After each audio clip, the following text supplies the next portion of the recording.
खातून का अपनी 91वें सालगिरह पर डांस, वीडियो वायरल, धूम मच गई।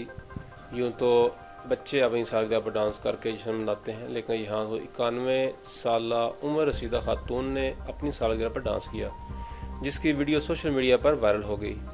सोशल मीडिया एक ऐसा प्लेटफॉर्म है जहाँ सार्फिन मुनफरद और दिलचस्प वीडियोस शेयर करते हैं जिन्हें देखकर हर कोई खुश होता है।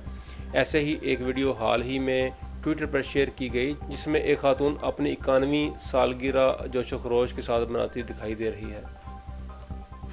वायरल होने वाली वीडियो में एक उम्र रसीदा खातून को अपनी सालगिरह की तकरीब में डांस करते हुए देखा जा सकता है।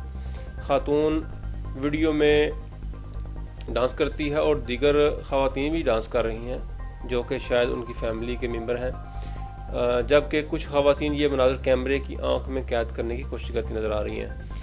ये वीडियो खातून के पोते की जानब से ट्विटर पर शेयर की गई, जिसमें उन्होंने बताया कि वो अपनी दादी की 91वीं सालगिरह मनाकर बहुत खुशी महसूस कर रहे हैं।